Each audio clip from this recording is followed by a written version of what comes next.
अस्सलाम वालेकुम बेटे, कैसे हैं आप? ठीक ठाक हैं? इंतहाई दुआएं आप बच्चों के लिए हमेशा रहती हैं और मुझे उम्मीद है कि उन दुआओं के ज़रिए से आप सारे बच्चे जो है वो खैर खैरियत से होंगे और अपनी भरपूर अंदाज में अब जो आपके आने वाले हैं फ़र्स्ट टर्म के आपके जो पेपर हैं फ़र्स्ट 50% उसकी तैयारी, ख़ास तौर पर जो फ़र्स्ट बैच के हमारे बच्चे थे उनकी तैयारी जो है वो आप बड़े भरपूर अंदाज में जो है वो कर रहे होंगे। आई डू होप कि आप अपने ये जो फर्स्ट 50% है इसमें आप उसी पैशन के साथ, उसी जोश व जज्बे के साथ जो है वो पार्टिसिपेट करेंगे और उसी तरीके से जो है वो बहुत अच्छे वाले कमाल वाले मार्क्स जो है वो स्कोर करेंगे जो कि आप हमेशा करते हैं। सो हम स्टार्ट करें। आज हमारा एक नेक्स्ट प्ले जो है, सेकंड प्ले हमारा शुरू होने वाला है। That is visit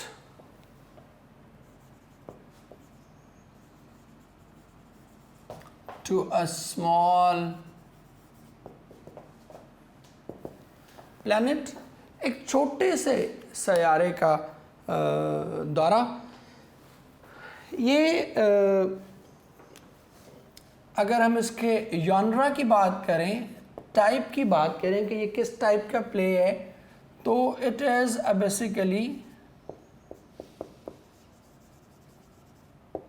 science fiction है। साइंस फिक्शन क्या होती है हम ऑलरेडी पढ़ चुके हैं, डार्क देवर एंड गोल्डन आइड। ये दूसरी आपकी साइंस फिक्शन है।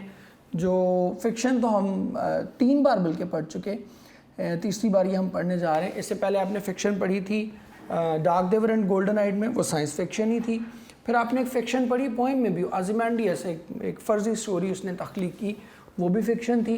और अब हम ये तीसरी फ़िक्शन पढ़ने जा रहे हैं। फ़िक्शन क्या होता है, जिन बच्चों ने मिस कर दिया उनको रिपीट कर देता हूँ कि fiction is actually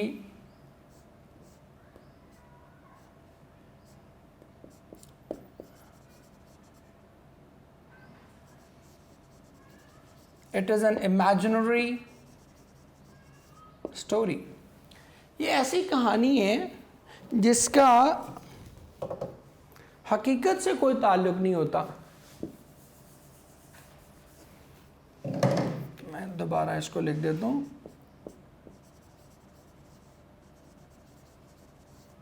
imaginary story है, और अगर ये इमेजिनरी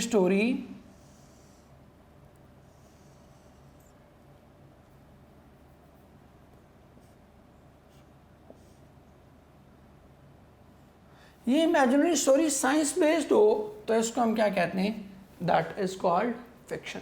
तो ये जो स्टोरी है आपकी visit to a small planet, that is also a fiction, एक फिक्शन है। और पहले की तरह जो है, जैसे हमारा पहले प्ले था, उसी तरह ये भी क्या है, वन एक्ट प्ले है। एक ही कहानी में जो है वो सारे, एक ही सीन में जो है वो सारे किरदार जो हैं वो क्या होंगे, वो समेट दिए जाएंगे। बेसिक थीम क्या है इसमें, जो स्मॉल प्लैनेट है दैट इज़ आवर अर्थ, ये ज़मीन की तरफ रेफ़र किया जा रहा है। और जो इसका मेन कैरेक्टर है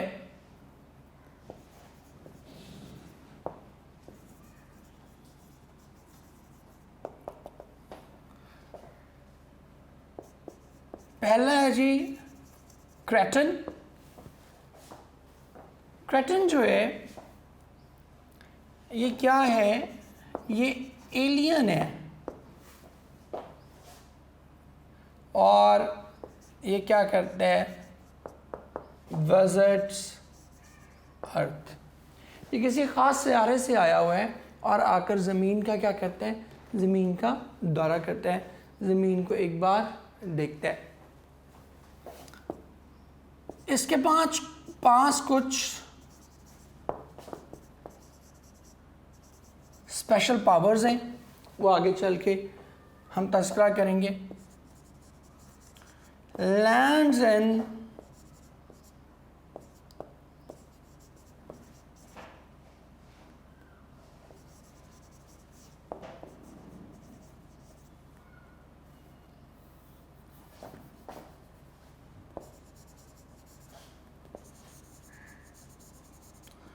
मिसेस स्पेल्डिंग का एक रोज़ गार्डन है, मिसेस स्पेल्डिंग अभी इसका तज़किरा आ जाएगा, उसके घर आकर जो है वो लैंड करता है और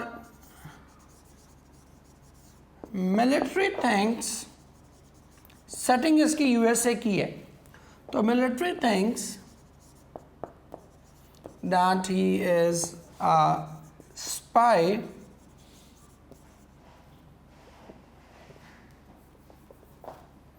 and tries to arrest him. Military वाले ये समझते हैं कि ये कोई स्पाई है और वो उसको क्या करना चाहते हैं, उस क्या कोशिश करते हैं कि किसी तरह से उसको अरेस्ट कर ले, और अरेस्ट करने के लिए फिर जनरल पावर्स जो है वो भेजते हैं। तो जनरल पावर्स उसको अरेस्ट कर पाता है या नहीं कर पाता, ये हम at the end of the play पढ़ेंगे। इसके बाद जो नेक्स्ट इम्पॉर्टेंट कैरेक्टर है इस हवाले से,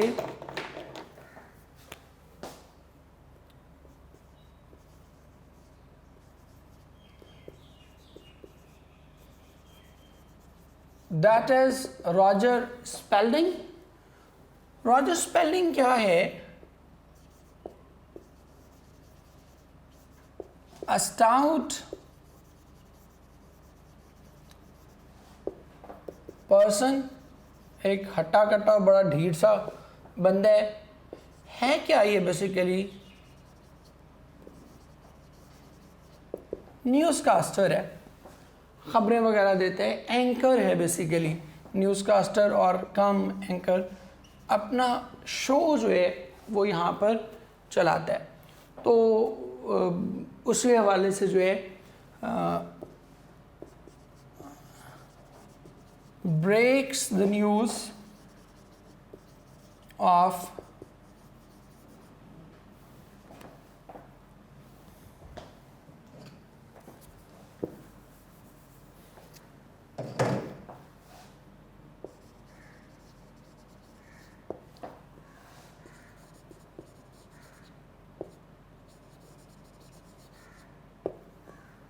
breaks the news of the flying spaceship in which Cretan is traveling. लेकिन ये उसको ये नहीं पता होता कि ये कोई स्पेसशिप है या क्रेटन इसमें सफ़र कर रहे हैं। वो इसको क्या समझता है? वो मीटियोर समझता है। अभी आ जाएंगे हम। जब प्ले हमारा स्टार्ट होता है तो वो यहीं से स्टार्ट होता है कि रॉजर स्पेल्डिंग जो है उस फ्लाइंग ऑब्जेक्ट के बारे में, उस फ्लाइंग स्पेसशिप के बारे में खबरें दे रहा होता है। इसके बाद हमारा जो नेक्स्ट कैरेक्टर है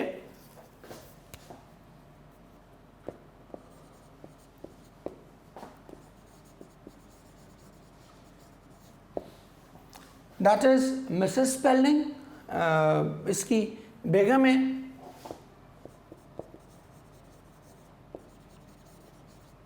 हाउसवाइफ है,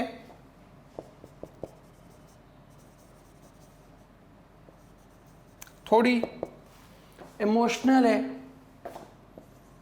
और साथ थोड़ी क्या है, लेजी भी है। ये बस, और इसका कोई ख़ास जो है इसके कैरेक्टर में जान नहीं है। अगली जो इम्पोर्टेंट हमारा कैरेक्टर है वो है जी हमारा एलन स्पेल्डिंग। ये क्या है?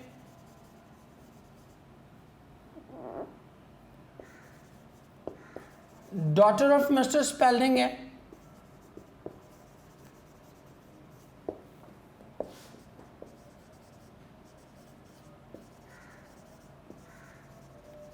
यंग एंड चार्मिंग है, लेकिन साथ साथ थोड़ी जो है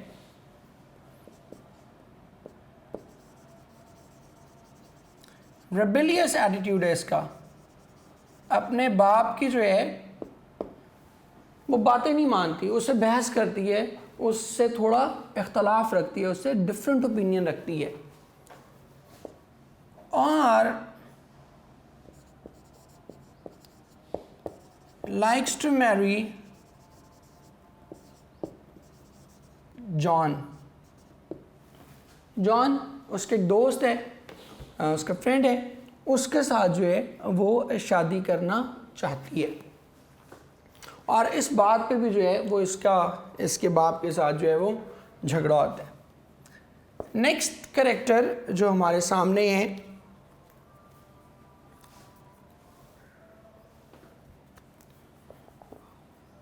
that is John.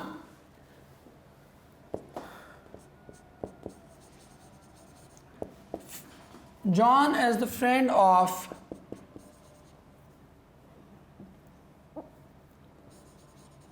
Ellen. Ellen का दोस्त है। Both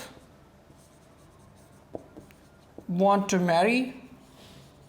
दोनों ही शादी करना चाहते हैं, और ये क्या है, फार्मर बाय प्रोफेशन है। वॉलनट्स उगाता है, अखरोट वगैरह और ये वो और इस तरह की दूसरी चीज़ें। बहरहाल एक फार्म हाउस है जिस पे ये काम करता है, मतलब ये ओन करता है उसको। तो बेसिकली बाय प्रोफेशन जो है वो क्या है, वो फार्मर है। नेक्स्ट कैरेक्टर जो है वो हमारे पास है जी जनरल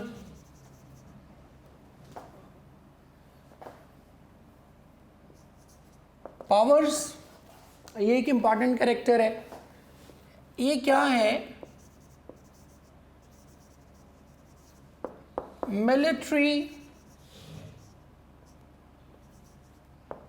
मिलिट्री ऑफिसर है, और comes to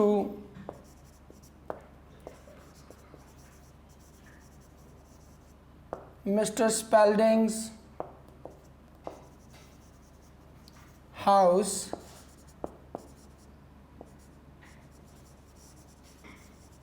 to investigate from Creighton or to arrest him, कि वो उस इन्वेस्टिगेशन के लिए आता है और साथ साथ उसकी नीयत होती है कि वो उसको अरेस्ट भी करे।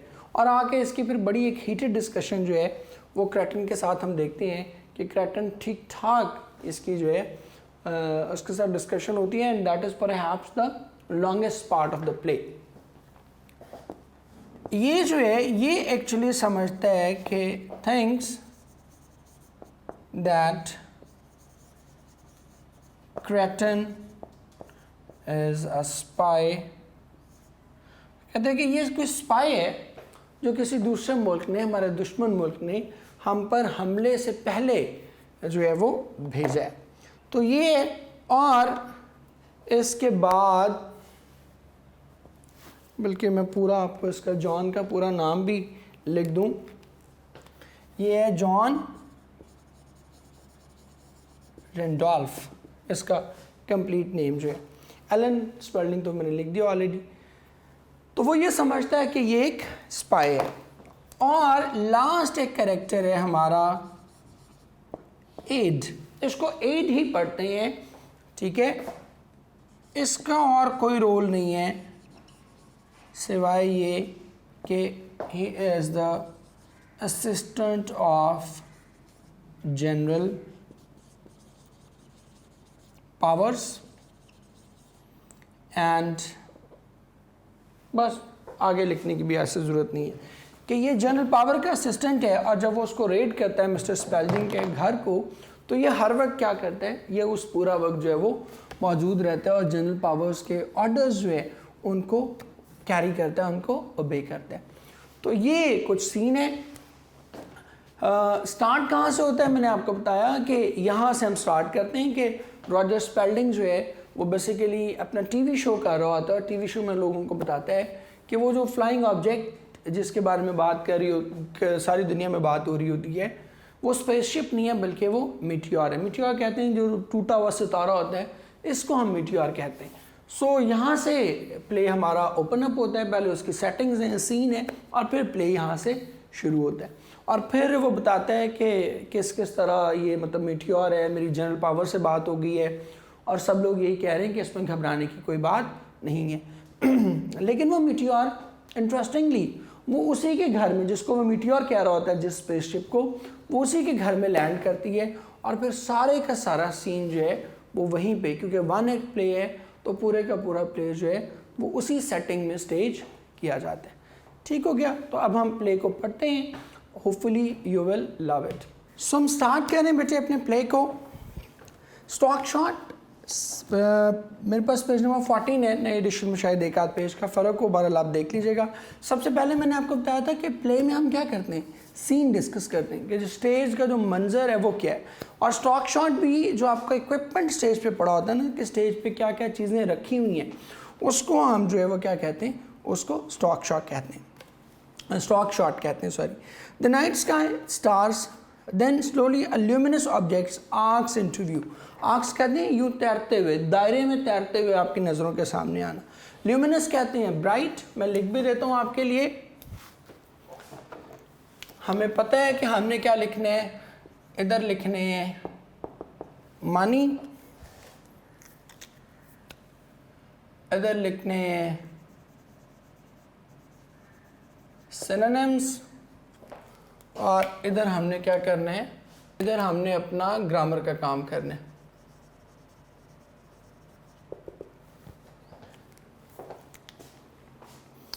तो ल्यूमिनस में कह रहा था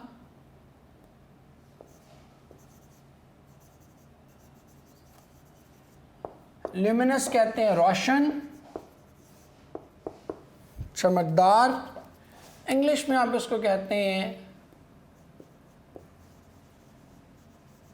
ब्राइट, बीमिंग, ग्लेमिंग, ये सारे वर्ड्स आप इसके लिए यूज कर सकते हैं। Then slowly luminous objects arcs into view, कहते हैं कि फिर एक जो चमकदार चीज़ है वो दायरे की शक्ल में घूमती हुई जो आती है, as it is almost upon us dissolves into the living room of the Spalding house in Maryland. Maryland उनकी एक रियासत है, तो मैरीलैंड में स्पेल्डिंग के घर के बिल्कुल सामने वो क्या करती है, नीचे डिज़ोल्व हो जाती है। सुपर इम्पोज कार्ड, और पीछे सुपर इम्पोज बड़े ब्राइट वर्ड्स में जो है वो लिखा हुआ है the time, the day after tomorrow. Time क्या है, परसों का। The room is comfortably balanced between expensively decorated and homely. Homely कहते हैं बड़ा जो एक मॉडरेट माइल्ड जो फर्नीचर होता है उसको कहते हैं, कि जो घर है उसमें एक्सपेंसिव चीज़ें भी पड़ी हुई हैं और आम सादा अशिया भी पड़ी हुई हैं। तो इन दोनों का एक बड़ा परफेक्ट कॉम्बिनेशन है कि ना कोई बहुत ज़्यादा महंगा एक्सपेंसिव फर्नीचर है और ना ही सारी की सारी चीज़ें जो है ना वो बिल्कुल फजूल हैं। महंगी चीज़ें भी हैं और फजूल चीज़ें भी हैं। So it is a balanced between very expensive things and very mild moderate things. Roger Spalding is concluding his TV broadcast, concluding, finishing, ending, कि वो अपनी जो टीवी ब्रॉडकास्ट है, टीवी शो जो है उसको ख़त्म कर रहे हैं। He is middle age unctuous. Unctuous कहते हैं बेसिकली फैट, रेजोनेंट कहते हैं लाउड, बहुत दबंग अंदाज में जो बोलने वाला, कि वो बड़ा हट्टा कट्टा और दबंग अंदाज में बोलने वाला शख्स है। हिज वाइफ बोर्ड एंड वेग, वेग कहते हैं लेज़ी। उसकी जो बीवी है, ये हमने भी डिस्कस किया कि वो जो है वो बड़ी बोरिंग सी और बड़ी लेज़ी सी खातून है।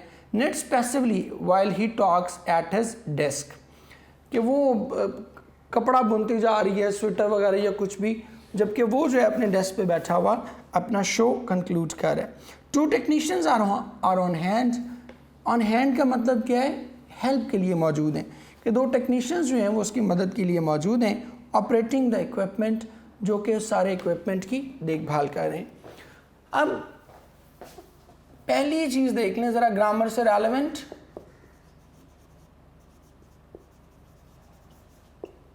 इक्विपमेंट ये एक ऐसा नाउन है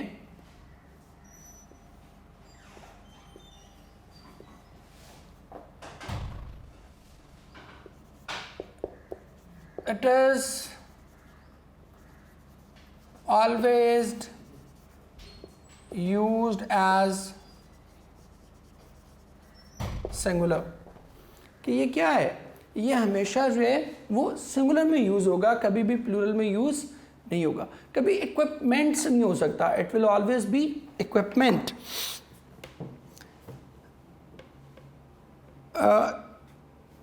two technicians are on hand, कहते हैं कि 2 टेक्नीशियंस की मदद के लिए अवेलेबल हैं जो कि वो पूरा इक्विपमेंट ऑपरेट कर रहे हैं। His daughter Ellen, a lively girl of 20, मैंने आपको बताया था यंग है, चार्मिंग है, लाइवली है, एनर्जेटिक, एंथुसियास्टिक। और नॉर्मली बच्चे होते ही हैं, जैसे मतलब आप लोग अब ऑलमोस्ट टचिंग 20s पे, टचिंग 17-18 पे होते हैं, आप तो अभी प्री फर्स्ट ईयर हैं। जब आप इंशाल्लाह FSC अपनी क्लियर करेंगे तो you will be 18-19 years old.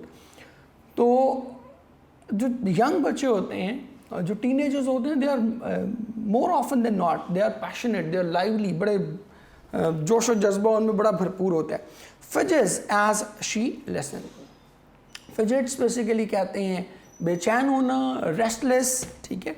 तो वो उसकी बात सुनते हुए क्या हो रही है, बेचैन हो रही है, उसको उसका शो जो है ना वो को पसंद नहीं आ रहा है। मैंने बताया था आपको कि उसका जो एटीट्यूड है वो बड़ा ही रिबेलियस एटीट्यूड है, वो अपने बाप के साथ कोई उसकी ख़ास बात जो है वो कहानी बनती नहीं है, इसीलिए वो उसकी बातें सुन सुन के क्या हो रही है, बेचैन हो रही है, एंग्शियस हो रही है। फिजेट्स कहते हैं एंग्शियस, डिस्टर्ब्ड, एनॉयड, इन मानों में हम उसको इस्तेमाल करते हैं। स्पेलिंग, अब स्पेलिंग माइक्रोफोन में कुछ कहता है, ये अब उसके डायलॉग्स हैं। And so, according to General Powers, who should know if anyone does, the flying objects which has given rise to so many irresponsible conjuncture मैं लिख देता हूँ आपके लिए,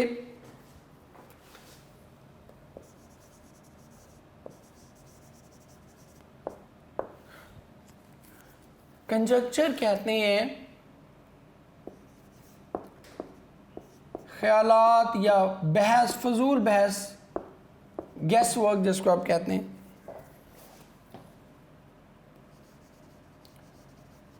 डिस्कशन, गैस,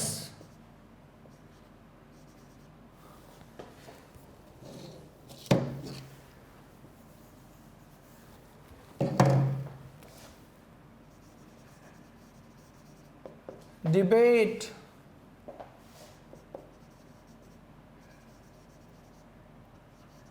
हाइपोथेसिस, ये सारी चीज़ें।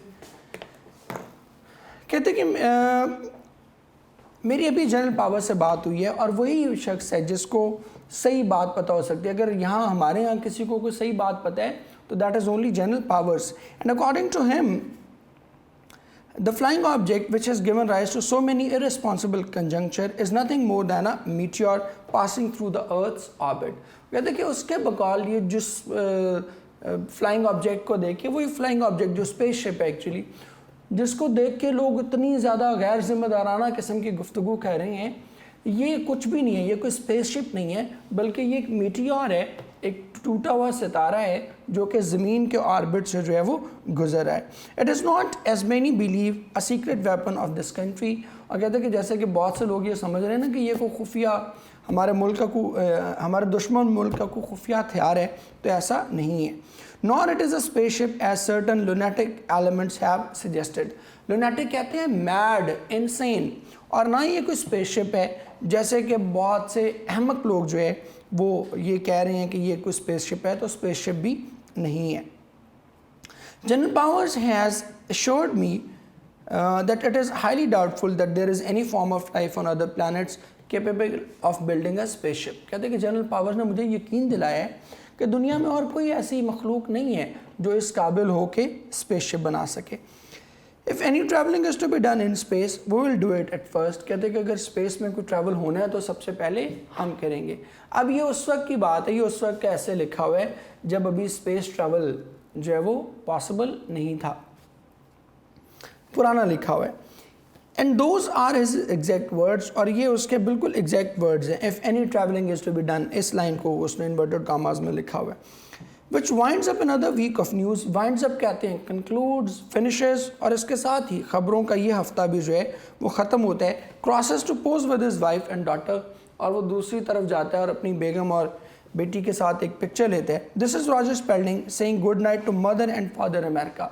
mother and father America ये हम जैसे हमारे यहाँ इस्तेमाल होता है ना, मेरी अजीज़ माओं, बहनों, बेटियों, ठीक है, तो ये उस कॉन्टेक्स्ट में एक प्रोवर्ब है। मदर एंड फादर अमेरिका कि इसकी जो माएँ हैं इस मुल्क की, ये बाप हैं, उन सबको मेरी तरफ से क्या हुआ, अल्लाह हाफिज़। From my old homestead in Silver Glen, homestead कहते हैं टेम्प्रेरी होम जो है उसको कहते हैं, कि मेरे इस आर्जी घर जो कि सिल्वर ग्लेन मैरीलैंड में मौजूद है, यहाँ से मैं ये अपना वाइंड अप करता हूँ और आप सबको सलाम दुआ कहता हूँ।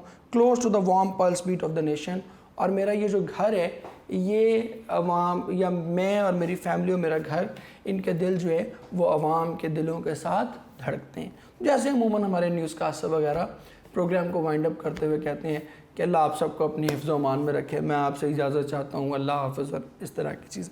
तो वो एक बेसिकली एक गुड नोट पर जो है एक बड़े मुस्कुराते हुए अच्छे अंदाज में अपने प्रोग्राम को क्या कह रहे हैं, वाइंड अप कर रहे हैं। तो आज के लिए बेटे हम इतना ही करेंगे इसमें से। इसके बाद हम आते हैं अपनी एक्सरसाइज पे। एक्सरसाइज नंबर 9 हमने करनी है फॉर्म ऑफ वर्ब की।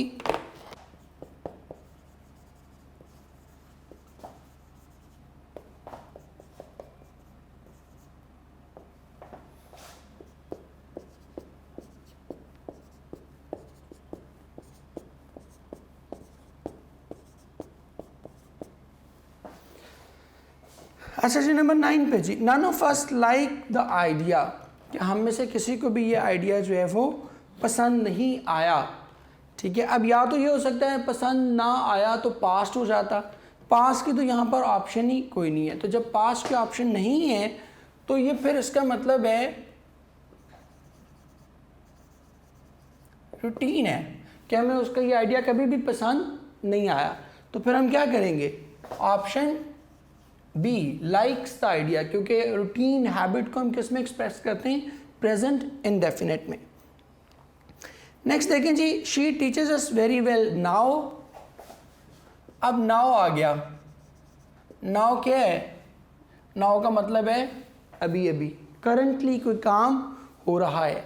तो करंटली जो कोई काम हो रहा हो उसको हम किस में करते हैं, इज टीचिंग, प्रेजेंट कॉन्टिन्यूस में। तो प्रेजेंट कॉन्टिन्यूस को यहाँ पर कौन सी फॉर्म यूज़ कर रही है, कौन सी फॉर्म रिप्रेजेंट कर रही है, is teaching, and is teaching is option A. So आप भी क्या लगाएंगे, ऑप्शन ए ही लगाएंगे। नंबर 3 पे, I receive a letter from your friend just now. ठीक है, जस्ट नाउ के अभी अभी मैंने कोई काम किया है, तो इट मीन्स कि अभी अभी काम क्या हुआ है, कोई मुकम्मल हो गया है। अब देखिए यहाँ पर दो ऑप्शन हो सकती थी, जस्ट नाउ, इसका मतलब एक तो ये भी हो सकता था प्रेजेंट कंटिन्यूस, लेकिन प्रेजेंट कंटिन्यूस के देखें नीचे उसने कोई ऑप्शन ही नहीं दी हुई।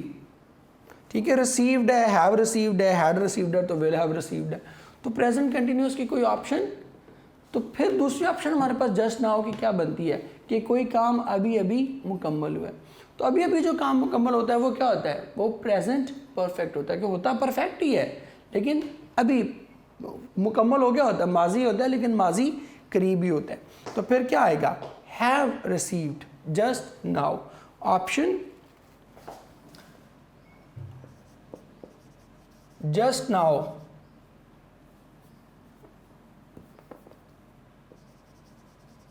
इसमें ऑप्शन बनेगी बी। आगे देखें जी, ही बाय अ बुक 3 days अगो। अब इसमें क्या आ गया, अगो।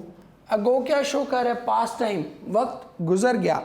तो जो गुजरे वक्त के लिए हम क्या करते हैं, सेकेंड फॉर्म या पास्ट इंडेफिनिट। तो he bought, C option, he bought a book 3 days ago. When the phone bell rang, I have a bath. देखें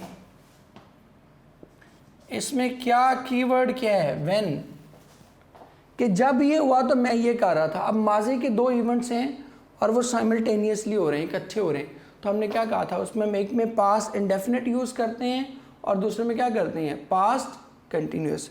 अब पास्ट इंडेफिनिट तो उसने यूज़ कर लिया, when the phone bell rang, ये क्या है, ये पास्ट इंडेफिनिट। दूसरी हमारे पास ऑप्शन क्या बचती है, पास्ट कंटिन्यूस। ठीक है, तो आई वॉज हैविंग आएगा, क्योंकि ये कॉम्बिनेशन में इस्तेमाल होगा, माजी के दो काम जो साइमल्टेनियसली हो रहे हैं। क्योंकि पास्ट इंडेफिनिट का मतलब ही ये है कि माजी का वो काम जो उस वक्त हो रहा था, किस वक्त वो हमने बताना होता है पास्ट टाइम में। When the door bell rang, कि मैं जो है नहा रहा था, कब? उस वक्त जब दरवाजे की घंटी बजी। नंबर 6 पर आए जी जल्दी से। It rain continuously for 4 days। अब इसमें क्या आ गया? फॉर। सिंस फॉर जहां भी आएगा क्या हो जाएगा? Perfect continuous. तो परफेक्ट कॉन्टिन्यूस में बार बार आपको बता रहा हूँ, परफेक्ट कॉन्टिन्यूस के पूरे कॉलम में से एक ही ऑप्शन देगा। अब यहाँ पे हैज़ बीन दे दिया ना, तो हैड बीन नहीं दिया, विल हैव बीन नहीं दिया, ठीक है, एक ऑप्शन देगा। तो ऑप्शन क्या बनेगी? परफेक्ट कॉन्टिन्यूस की एक ही ऑप्शन है, हैज़ बीन रेनिंग। तो ऑप्शन ए को ही हम क्या करेंगे? चूज करेंगे। नंबर 7 पर जाएं जी। ही कम टू अस टुमारो, कल की बात हो रही है, फ्यूचर की बात हो रही है। यहां पर आपका कीवर्ड क्या बन जाएगा? The keyword would be tomorrow. तो ही विल कम, ठीक है, option B, he will come to us tomorrow. Number 9 पे जाए जी। Who knocks at the door, ठीक है। अब ये देखिए, हु हैज़ बीन नॉकिंग तो नहीं हो सकता, क्योंकि फिर आगे टाइम बताना पड़ता कि कब या मतलब कितनी देर से। Who has been knocking at the door for past 5 minutes, फिर तो सही था। हु विल बी नॉकिंग, वहाँ भी टाइम बताना पड़ता कि कौन किस वक्त नॉक कर रहा होगा। और who had knocked the door, यहाँ भी हमें, मैंने आपको बताया था कि पास्ट ऑफ द पास्ट होना चाहिए पर पास्ट परफेक्ट लगाने के लिए। तो एक ही ऑप्शन बचती है कि करंट टाइम में ये हो रहा है, तो क्या होगा? Who is knocking at the door, option A. और एक चीज़ और भी, एक और चीज़ से भी आप इसको देख सकते हैं कि ये सवाल आप कब करेंगे कि दरवाजे पे दस्तक कौन दे रहा है? करंट करेंगे ना। आप 10 साल पहले को तो नहीं पूछेंगे कि दरवाजे पे किसने दस्तक दी थी, आप क्या करेंगे?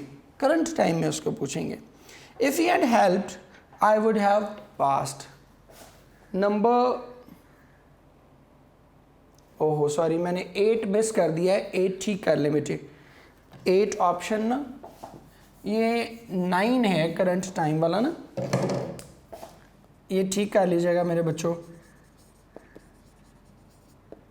करंट टाइम में ए था, ऑप्शन 8 और थी, वो थी दे स्टडी नाउ। नाउ अब आ गया तो क्या होगा?